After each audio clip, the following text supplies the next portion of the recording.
Assalamualaikum warahmatullahi wabarakatuh. Perkenalkan, nama saya Muhammad Qori Nursaki, NIM 2018-020-075, kelas Manajemen A4, Fakultas Ekonomi Universitas Islam Batik Surakarta. Di sini saya akan mempresentasikan salah satu materi dari ekonomi manajerial, yaitu peramalan permintaan.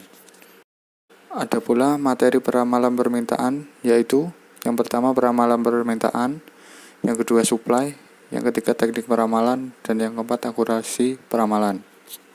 Dalam peramalan permintaan, peramalan adalah proses untuk memperkirakan beberapa kebutuhan di masa datang yang meliputi kebutuhan dalam ukuran kuantitas, kualitas, waktu, dan lokasi yang dibutuhkan dalam rangka memenuhi permintaan barang ataupun jasa.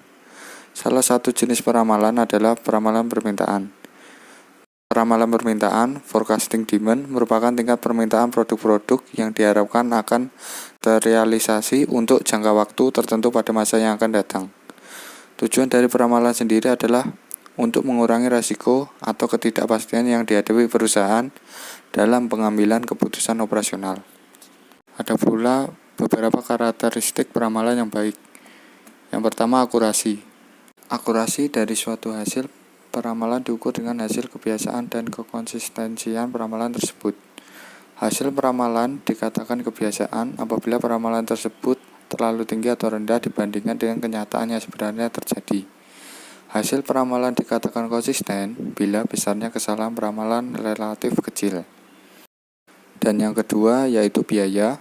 Biaya yang diperlukan dalam pembuatan suatu peramalan adalah tergantung dari jumlah item yang diramalkan, lamanya periode peramalan, dan metode peramalan yang dipakai.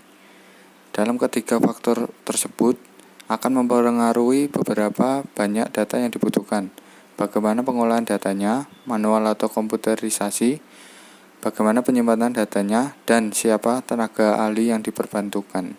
Dan yang ketiga adalah kemudahan.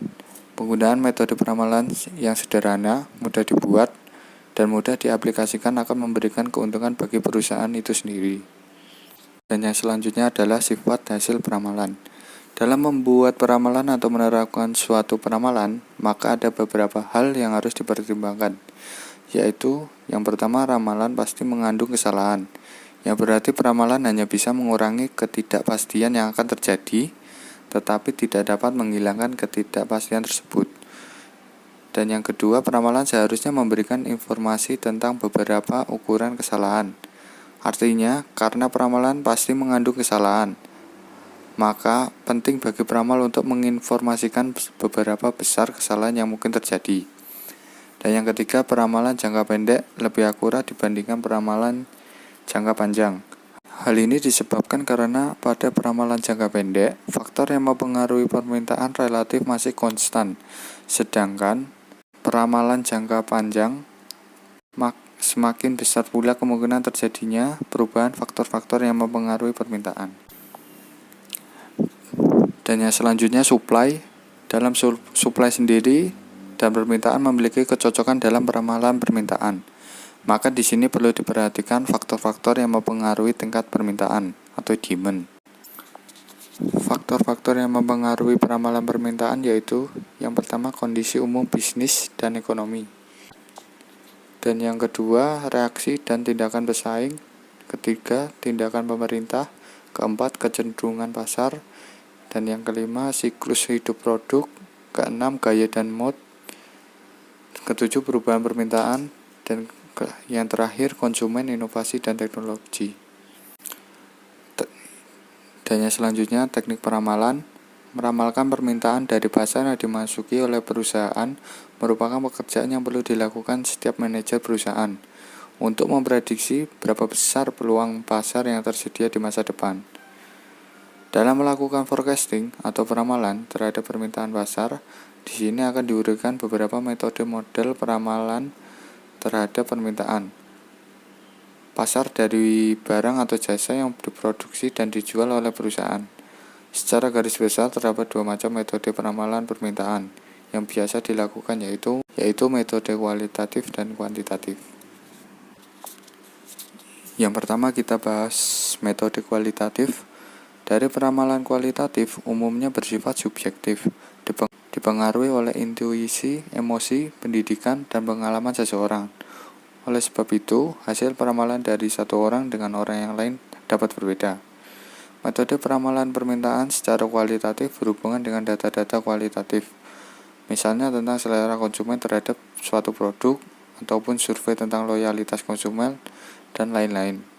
Forecasting kualitatif ini dapat dikelompokkan ke dalam beberapa metode teknik, seperti yang pertama teknik survei, riset pasar atau market research.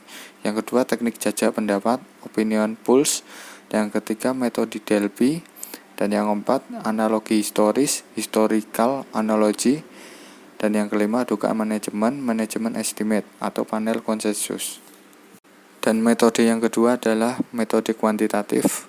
Peramalan kuantitatif dapat diterapkan jika tersedia data masa lalu. Peramalan kuantitatif dapat diterapkan jika tersedia data masa lalu. Informasi dapat dikuantifikasi, diwujudkan dalam bentuk angka, dan asumsi beberapa aspek pola masa lalu akan terus berlangsung. Assumption of community. Ada pula beberapa bentuk dalam metode kuantitatif. Yang pertama, time series. Juga terdapat beberapa metode time series yang dipakai untuk mencari forecast demand atau peramalan permintaan, yaitu yang pertama moving average, yang kedua double moving average, yang ketiga exponential smoothing, dan yang terakhir adalah seasonal. Dan metode kuantitatif yang kedua metode trend-least square, dan yang ketiga metode causal. Terdapat beberapa metode causal, yang pertama metode regresi dan korelasi, dan yang kedua metode ekonometrik. Dan metode kuantitatif yang terakhir adalah metode variasi musim. Dan yang selanjutnya adalah akurasi peramalan. Akurasi peramalan secara umum digunakan untuk mengetahui tingkat perbedaan antara hasil peramalan dengan permintaan yang terjadi untuk melihat kesalahan peramalan. Beberapa ukuran akurasi peramalan yang biasanya digunakan yaitu yang pertama mean absolute deviation atau MID, yaitu rata-rata absolut mutlak. Yang kedua mean square error atau MSE, rata-rata kuadrat kesalahan. Yang ketiga mean forecast error, MFE, rata-rata kesalahan peramalan. Yang keempat mean absolute percentage error atau MAPE, rata-rata persentase masalah absolut, atau MIPA, yaitu rata-rata presentasi kesalahan absolut. Dan yang selanjutnya adalah sistem akurasi peramalan. Dalam akurasi peramalan memiliki sistem dalam melakukan akurasi peramalan. Yang pertama adalah verifikasi dan pengendalian peramalan. Setelah melakukan peramalan, yang harus dilakukan selanjutnya yaitu verifikasi peramalan sedemikian rupa sehingga mencerminkan data masa lalu dan sistem penyebab yang mendasari permintaan tersebut. Dan yang kedua adalah beta moving range. Beta moving range digunakan dalam membandingkan nilai permintaan aktual dengan nilai peramalan. Data permintaan aktual dilihat dan dibandingkan dengan nilai peramalan pada periode yang sama. Peta tersebut dikembangkan ke periode yang akan datang sehingga data peramalan dapat dibandingkan dengan permintaan aktual. Yang ketiga adalah uji kondisi di luar kendali. Uji yang paling konklusif bagi kondisi di luar kendali adalah adanya titik di luar batas kendali. Dengan memiliki uji lainnya pada tingkat yang kemungkinan akan sama. Tingkat yang digunakan dalam uji kondisi ini dirancang agar dapat digunakan dengan jumlah data yang seminimal mungkin. Sekian presentasi dari saya. Apabila ada keliruan pengucapan kata, saya minta maaf yang sebesar-besarnya. Apabila ada pertanyaan, bisa bertanya dalam kolom komen. Terima kasih. Wassalamualaikum warahmatullahi wabarakatuh.